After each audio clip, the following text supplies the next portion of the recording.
Hello guys, तो कैसे हैं आप लोग। आज मैं एक्सप्लेन करने वाला हूं हाल ही में आई फिल्म किल को। अगर आप सबसे कम समय में फिल्मों का एक्सप्लेनेशन देखना चाहते हैं तो हमारे चैनल को सब्सक्राइब जरूर करें और वीडियोस को लाइक और शेयर जरूर करें। तो चलिए बिना समय गवाए शुरू करते हैं। फिल्म की शुरुआत में हमें अमृत राठौर को दिखाया जाता है, जो कि हाल ही में एक मिशन से लौटा है और वह एक नेशनल सिक्योरिटी कमांडो है। और उसको अपने दोस्त विदेश से पता चलता है कि उसकी गर्लफ्रेंड की सगाई तय हो चुकी है और कल ही उसकी सगाई है। और अमृत तुलिका से बहुत ज्यादा प्यार करता है और वह उसकी सगाई रुकवाने के लिए रांची पहुंच जाता है। फिर हमें दिखाया जाता है कि तुलिका के पापा बहुत ही अमीर आदमी हैं और उनका शहर में काफी अच्छा दबदबा है, क्योंकि वो एक ट्रांसपोर्ट कंपनी के मालिक हैं। अमृत सगाई में लेट पहुंचता है और उसके पहुंचने तक तुलिका की सगाई हो चुकी थी, लेकिन तुलिका को इस बात से बिल्कुल भी फर्क नहीं पड़ता, क्योंकि उसे शादी तो अमृत से ही करनी थी। लेकिन बात यह थी कि अमृत उसे वहां से भगाने के लिए आया था, लेकिन तुलिका बताती है कि तुमने जो भी पटाखों की आवाज सुनी वो पटाखों की नहीं बल्कि बंदूकों की आवाज थी, तो मुझे यहाँ से भगाने के बारे में तो तुम सोचना भी मत। क्योंकि तुलिका के पास दूसरा प्लान था और तुलिका बताती है कि मैं और मेरी पूरी फैमिली रांची से दिल्ली के लिए सफर करने वाले हैं और उसी ट्रेन में अमृत भी सफर करने वाला था। और फिर तुलिका की पूरी फैमिली दिल्ली के लिए निकलती है। फिर ट्रेन में तुलिका टॉयलेट का बहाना लेकर टॉयलेट में जाती है, जहाँ पर अमृत पहले से ही मौजूद था और वह उसे अंगूठी देकर शादी के प्रपोज कर देता है, क्योंकि उन लोगों का 4 साल का रिलेशनशिप था और वो एक दूसरे से बहुत ज्यादा प्यार करते थे। और तुलिका अपनी सगाई की अंगूठी उतारकर अमृत की अंगूठी पहनकर अपने पिताजी के पास जाने लगती है। उसके बाद ट्रेन में एंट्री होती है फनी नाम के एक आदमी की, जो कि पेट्रोल पंप पे काम करता है और दिखने में उसका नाम फनी है, लेकिन वह बहुत ही खतरनाक आदमी है। वह एक पुलिस वाले से बात कर रहा था और ट्रेन जैसे ही रांची से निकल जाती है वह उस पुलिस वाले के सर पे वार करता है और पुलिस वाले को जान से मार देता है। तभी बोगी में हलचल होने लगती है और सब लोग डर जाते हैं, क्योंकि फनी की एक गैंग है जो कि लुटेरे हैं और उन्होंने 4 बोगियों को अपने काबू में कर लिया था। फनी का काम है लूटना और वह ट्रेन की बोगियों को लूटता रहता है और वह उस ट्रेन की बोगी को कंट्रोल में करके सब लोगों को लूटना शुरू कर देता है। फनी को 30 मिनट में जितना लूटना है वह लूट सकता है, क्योंकि आगे क्रॉसिंग पर उसके आधे लोग उसका इंतजार कर रहे हैं। और तभी फनी की नजर तुलिका पर पड़ती है और तुलिका उसके मन को भा जाती है। लेकिन उसके पिता आगे आकर अपनी पहचान बताते हैं और कहते हैं कि मेरा नाम बलदेव सिंह ठाकुर है, अगर तुमने कुछ गलत किया तो पूरे हरियाणा की पुलिस तुम्हारे पीछे लग जाएगी। फिर फनी को पता चलता है कि बलदेव सिंह ठाकुर एक ट्रांसपोर्ट कंपनी का मालिक है और वह सब लोगों को लूटने से रोक देता है और कहता है कि हमारे हाथ जैकपॉट लग गया है। और फनी अब यह प्लान करता है कि वह उन लोगों को किडनैप कर लेगा और उनके बदले फिरौती मांगेगा। और फनी की गैंग में कोई बाहर का नहीं बल्कि उसकी फैमिली के ही आदमी हैं, जैसे कि उसके चाचा, ताऊ, फूफा वगैरह, और उनके बच्चे भी उसी में शामिल है। और उसने जिन 4 बोगियों को काबू में किया था उसमें विदेश भी शामिल था और विदेश के साथ साथ अमृत भी शामिल था और वो लोग सब एनएसजी के कमांडोज थे। फिर अमृत और विदेश उन लुटेरों को पीटने लगते हैं और वो दोनों ही थप्पड़ भारी पड़ रहे थे। और जब फनी तुलिका के साथ बदतमीजी कर रहा था तभी वीरेश और अमृत वहां पर आते हैं और उसको मारने लगते हैं।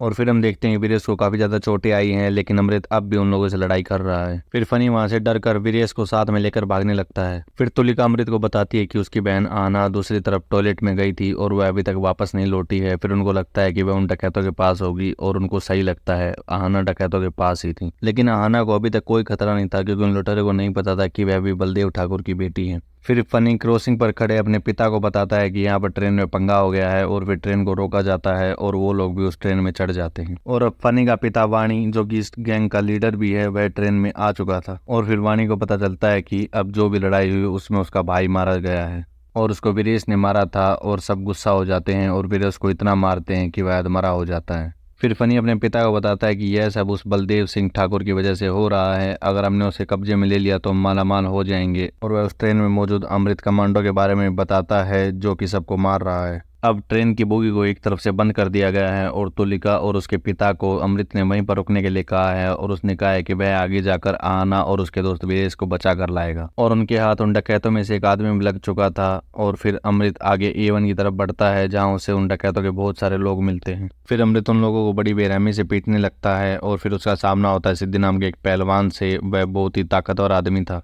और सिद्धि उस आदमी का लड़का है जिसको अमृत ने अभी अभी मारा था। और सिद्धि अमृत पर बहुत भारी पड़ रहा था, क्योंकि वह एक पहलवान किस्म का आदमी था और अमृत अभी अभी काफी लोगों से लड़ चुका है, इसलिए वह थका हुआ था। लेकिन अमृत फिर भी सिद्धि को हरा देता है और अपने दोस्त वीरेश को बचा लेता है। इधर अमृत लोगों से लड़ रहा था और दूसरी तरफ फनी एक ट्रेन से दूसरी ट्रेन पर चला जाता है। और फनी वहां पहुंचता है जहाँ पर तुलिका और उसके पिता मौजूद थे और फनी के आदमी को भी छोड़ दिया जाता है। फिर फनी तुलिका के पीछे पड़ जाता है और तुलिका भी उससे डर कर भागने लगती है और वह फनी पर एक बार भी कर देती है। और फिर फनी भी तुलिका पर वार कर देता है और जैसे ही फनी तुलिका पर वार करता है तुलिका मर जाती है। और अमृत यह सब दूर से देख रहा था और यह देखकर वह दंग रह गया था। अमृत को अपना प्यार अपनी आंखों के सामने मरता देख काफी दुख हो रहा था और फनी तुलिका को जान से मारकर ट्रेन के नीचे फेंक देता है और अमृत यह देखकर बिल्कुल सुन्न खड़ा रह जाता है और फिर वो डकैत उसे बहुत मारते हैं। फिर वो लोग जैसे ही अमृत को ट्रेन से नीचे फेंकने लगते हैं उसे गुस्सा आता है और वो सबको एक एक करके मारने लगता है और इस बार अमृत उन्हें पीटने की जगह बड़ी बेरहमी से जान से मार रहा था। अब वो डकैत बलदेव सिंह ठाकुर की फैमिली को बंदी बनाने की सोचते हैं और वो जैसे ही आगे बढ़ते हैं उनके आगे फटी की फटी रह जाती हैं क्योंकि अमृत ने उसके आदमियों को काफी बुरी तरीके से और बड़ी बेरहमी से जान से मार दिया था। अब अमृत उन लोगों का सामना करने के लिए पूरी तरह से तैयार था और वह आगे की बोगियों में अंधेरा कर देता है। अब वो डकैत भी अमृत से डर गए थे और वो लोग एक नॉर्मल आदमी को उठाते हैं और उसे अपनी ढाल बनाकर आगे बढ़ते हैं और फिर अमृत अंधेरे का फायदा उठाकर उन डकैतों पर फिर से हमला कर देता है और उन्हें एक एक करके जान से मारने लगता है। और इसी बीच अमृत फिर से सिद्धि से भिड़ जाता है और उन दोनों में फिर से लड़ाई होने लगती है, लेकिन इस बार अमृत अपने कुछ लोगों के साथ मिलकर सिद्धि को जान से मार देता है। फिर आगे चल के ट्रेन को रोक दिया जाता है और वाणी अपने कुछ लोगों को उतार देता है जिनमें फनी भी मौजूद होता है, लेकिन जैसे ही ट्रेन चलने लगती है वह पीछे से फिर से ट्रेन में चढ़ जाता है और अब ट्रेन में पुलिस भी आ चुकी है और वीरेश भी उन्हीं पुलिस वालों के साथ मौजूद था और फिर पुलिस वाले फनी पर हमला कर देते हैं और फनी उन तीनों पर भारी पड़ता है और उन सबको मार गिराता है। फिर आखिर में वीरेश भी जख्मी हालत में फनी के साथ लड़ाई करता है और फनी वीरेश को भी बहुत बेरहमी से मार देता है और अमृत यह भी देख लेता है।